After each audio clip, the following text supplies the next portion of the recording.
What's up, everybody? It's your boy, the analyst, Chris Venture here with another edition of Brooklyn Verse, and today we go over biggest NFL draft bust ever. Let's get in there.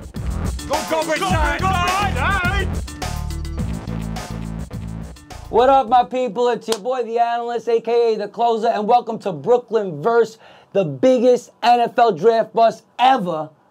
And here's my crew, my Brooklyn crew. You got DB, you got Big Boo, you got Dr. Phil. You know who it is. Shout out to the team. And let's get it started. I'm going to start it once again with my boy DB. Question. Don't touch me. Let me ask you a question. Yeah, please. Here's how it is. Hit me. It's going to be, who is, to you, the biggest NFL draft bust? Personally, I mean, in history, it looks like it's Ryan Leaf. He was very highly touted. He went #1 overall. They had some good guys behind him. Number two. Right after Peyton. Right after Peyton, that's why, yeah. No, that's right. I know. He went very early in the draft, but there was still a lot of better quarterbacks and a lot of players in that draft. A lot of better players, yeah, in general. So, I'd have to go with Ryan Leaf. Ryan Leaf. Yeah, he played quarterback. 2 serviceable supposed to be years. great. He also had that meltdown on camera, too. That was, he's a classic. I got to watch that again, actually. Philip. I'm gonna go a little farther back. I'm gonna go quarterback. Ken O'Brien of the New York Jets. Wow, the a reason Jet. being, he was taken right before the Jets were so QB needy, and he was taken right before a couple picks before Dan Marino. Wow, you're going way back. The class of '83, you had a lot of great quarterbacks. You had Elway was taken in '83. Wow. And you had Dan Marino taken in '83, and then you took Ken O'Brien. Was Montana taken in '83? I don't think so. I think it was a little before that. But No, it was late 70s. he was. Oh, he was that much older? The fact that Ken O'Brien was taken right before Dan Marino, I think makes him a huge draft bust. And that's my biggest draft bust. I'm going to hold a little wild card for you in a little minute. Just because of the quarterback thing? I actually have one Yes, as well. right before he's taken, right before Dan That's Marino. happened to a lot of people. I know, but in that magnitude. Okay. I mean, I'm gonna go with what I thought was a no-brainer. I thought one of you guys was gonna say it, JaMarcus Russell. I was about to after you, actually. I got a little secret one too after that, but I mean, I think Got a little secrets ones. when you say like straight up face value, you're talking about the #1 overall pick, a guy that like his completion percentage was always around 50%.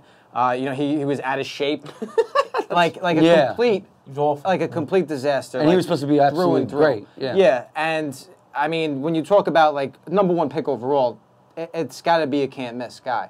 And the guy was never even a player in the NFL. Close. Like, never even close. And even Tim Couch was better. Yeah, as a starter, a complete dud, which is not supposed to happen in the NFL. First overall pick. Yeah, no, I mean... Talent alone should get you to have some decent seasons. Yeah, well, that's a good question. How fast he was out of the NFL. Like you said, as #1 pick, you usually just hang around because they're like, he's so talented. He only played 2 years. We'll give him another shot. They just kicked him out. The guy had tried getting back. the least accurate arm I've ever seen. Could stay in shape. Well, that's... Like Trent Richardson. There's another bust, #3 Well, but pick. Trevor Richardson, like, he had a good first year. Yeah, then you know what I mean? stay in shape. But like, more similar, I would think, is like Johnny Manziel. I was going to say, who's your biggest You know what I draft mean? bust? But I don't think Johnny Manziel is the biggest because he was 22nd overall pick or whatever. But, I mean, I think it's close between a lot of guys. I mean, Ron Dayne's up there for me. Ron Dayne was a complete, absolute bust. He was a Heisman Trophy winner. Supposed to be the best running back in the class. Supposed to be a can't-miss guy. And running back can miss. But usually they shouldn't, you know what I mean? And that's why that's so bad, you know, especially for a Giants team that was looking forward to such a great player.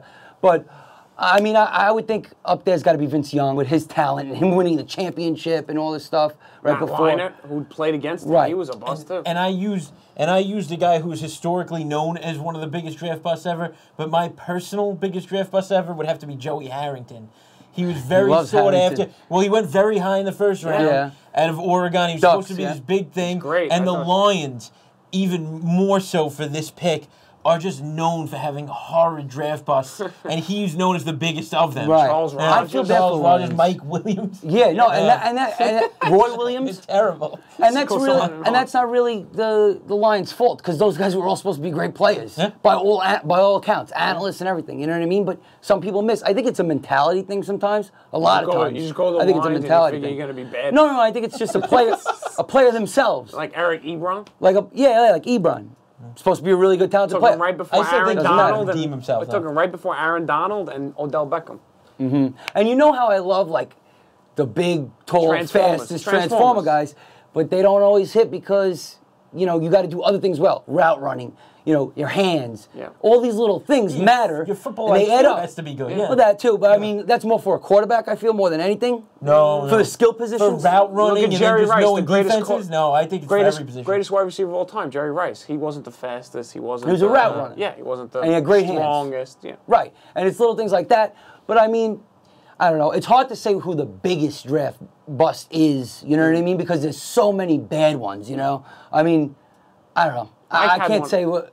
Well, Mike had one up his sleeve. I mean, you kind of mentioned one of the guys, and when I think about busts, I think about a program too. I think about USC quarterbacks, and it scares me a little bit with Darnold now because USC quarterbacks, you know, they have these great college careers. You look at Leinart and you look at Mark Sanchez. Yeah. Right? Matt Barkley. You talk Matt about Barkley. But Barkley, the difference about Barkley was I think he was drafted in the 3rd round. Yeah, he wasn't. Yeah. Yeah, he wasn't. Leinart was I think 10th overall. Yeah, and something like that. Sanchez was 5th or 6th. I believe 5th. They traded up for him. All right, and now we have Darnold going 1. Now, these are great college quarterbacks, and I would be a little wary. Even, I mean, the most successful of them all is Carson Palmer. Right. But even with this, when you look at his stats, he should have had a better career than he has, and he's a complete choke artist in the playoffs. I watched him blow a game by himself a couple of years ago in the playoffs. So you talk, and that was after his best year statistically. So even him, who was, I think do you remember when he went? First round. He went in the first. No, he was first overall. Was he first overall? First overall. Yeah, he was the last Bengals. USC quarterback to go first overall. Yeah. And yeah, he had a good career. I'm not going to take anything away from him. I think No. he made 3 Pro Bowls. He didn't but live when you up to the talk number about one the pick. legacy,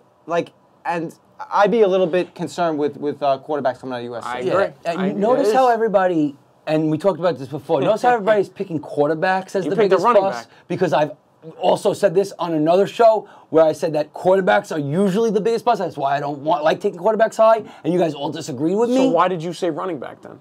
Well, I picked 1 running back or 2 running backs. I also have to disagree because the greatest quarterbacks that are in our era right now were also the top picks in the draft. I know. So that does a lot work of them out end up both being ways, busts. though. Well, Chris, I can tell you why there's so many busts out of quarterbacks. It's because people reach to take quarterbacks because they know if you get that franchise quarterback that you're so set. important. Plus, quarterback's the hardest position to play. So I can tell you right now, we have all these quarterbacks that are going to go in the first 10 picks. There's going to be, 5 years from now, they're going to say at least 2 of these guys that are drafted in the top 5 are complete busts.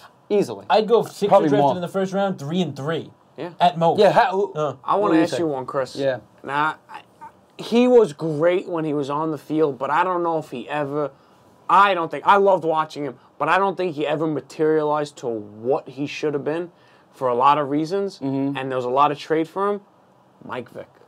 No, see, that's crazy. Not at all. Now, well, hold on. I'll tell you why. The Chargers traded down from the Falcons, and they got LaDainian Tomlinson, and they got Drew Brees with the Falcons pick. Okay. With the Falcons picks. Well, Drew Brees was a second-round pick. Exactly, but the Falcons gave him that pick.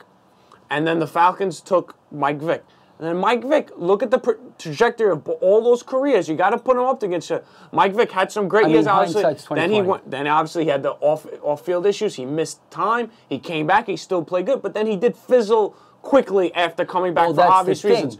Could you not say that he was a bust for all the hype? I don't think so either. I don't think he's a bust. No. And I don't think he ever lived up to what he should have been. He was prolific when he was on the field. He was. But what did he? But for going forward, what he did was he pivoted and made quarterbacks, different, change the way they played because he was so fast. He started a revolution. He started, but he never became that player. He's not a Hall of Famer. That's what I'm saying. He never became a Hall of Famer. He's not a Hall of Famer. But that's not the question. I didn't say he's the biggest. I didn't say he's the biggest bust. I would never say he's the biggest bust. But would you say he's a bust? Is what you're saying. That's what I'm trying to argue. Is it possible you could say that he didn't live up to all the hype that was out there for him? I think the only reason why he fell short a little. That's all I'm saying. The only reason why he didn't is just because of the dogfighting thing. I mean, that's what killed his legacy. Because he would have continued on his career. He missed 3 seasons, I think. Yeah, I know. That's 3 prime years. You got to factor that in. You have to factor that in. For something living up to the hype of being a number 1 pick, you have to factor that in. You threw Manziel around. But Manziel didn't even touch the field, really. Exactly. So you're factoring in all those other things, off-field issues. So you have to factor in off-field issues. I agree with you. For Vick, yeah. But when he was playing, and he played like Manziel, he was awesome. fantastic. Vick was awesome. I mean, I'm just saying there was a lot of hype coming out of him, when he came out of the draft, big trade to become number one. I'm just saying, I don't know if he lived up to all the hype. But they didn't make a wrong... The Chargers got great players, too. The difference is they didn't make a wrong pick because he was on the team for a long time, doing really well, and making that team good when that team had no defense at one point. The team back. He made that team a playoff team every year. It's true. Pretty much. Beat Green Bay in Lambeau, you know, did crazy things for them. That was the first time they ever lost a playoff game. That was amazing. He was the first quarterback, okay, this guy's like a legit playmaker, like a skill position player, where he could change the game on one play, not just by throwing a bomb or something. Yeah. He could do it with his legs, and that's what he did. And that's why you have to measure every other running type quarterback to him. Because forget about that, he was a little inaccurate compared to most quarterbacks. He's not that type of quarterback, so you can't count that. You know, he's going to be a little inaccurate as a running quarterback because you're not going to have the perfect guy. That would be God, basically, on the field. If he was accurate and did all those things, because he had a cannon and he'd flick his wrist and the ball would go 70 yards down the field. Remember that Vortex commercial he had where he just throwing a Vortex into the stands? But that brings me to I loved when he ran and the two guys caught Vikings, against the Vikings. He always looked like he was running fast. That's right. I loved watching him play. Yes. And I just wish... That's why I feel like he didn't give us enough to watch because of what happened off the field. Right. And I feel like he could have made a Super Bowl. And that's it. And if we're going to talk about off field, that's the other thing about him is that off field, like not off field, but really, he was a great entertainment thing for the NFL. Yeah. Like people wanted to watch the Falcons games to watch Vick. Yeah. No, from the early part of his career. But that brings me to RG3, who was supposed to be the next Mike Vick. And after his first year, I was like, dude, this guy's going to be the best quarterback of all time. I was like, well, are you kidding me? He was unbelievable. Yeah, he was Vick, a riding Vick. Yeah. But here's the problem. Here's the difference between Vick and RG3. I'll tell you what it was right here. RG3 wasn't smart. He took too many hits. He ran into traffic. Vick evaded things. He dove. He out of bounds. He hopped over people. He was very limber, you know, for being small. Cam Newton gets away with it because he's big. Right? So he could get popped. He takes too many hits still. And he always gets hurt too. So that's why, and this brings me to Lamar Jackson, where I say, is he the next Michael Vick? Well, everybody's worried he's going to get hurt if he's going to run all the time, but he doesn't have to run all the time, one. And two, he could be Vick. He could evade pressure. He could evade hits, like Odell, like guys like that. If he's evasive, he could survive in the NFL. Vick did miss a year, though. He broke his leg. Well, yeah, I mean, you're going to get hurt if you run the ball. Yeah, I know. That's what it comes down to. All right, so to wrap it up, who's your number one?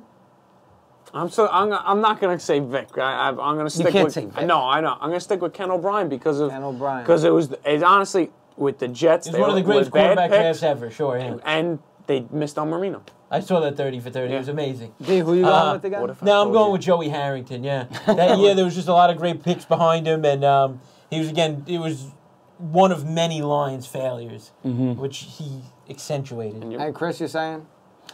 I mean, I think I'm gonna have to go with Vince Young. Vince Young. All right. And I'm going to go with JaMarcus Russell just because, I mean, he was a complete disaster. He couldn't stay healthy. But again, the USC he couldn't stay healthy.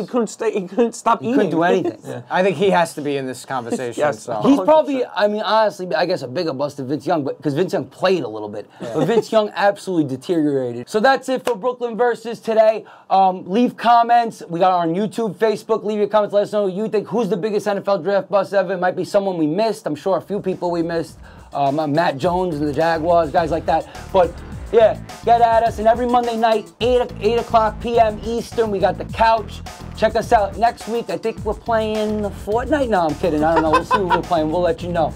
Always we out. The Fortnite. Go Bridgeside. Gotta throw it in every time I have to throw it in. He plays it for 80 straight hours. Welcome to Brooklyn Fortnite. It's the only thing that's on my mind.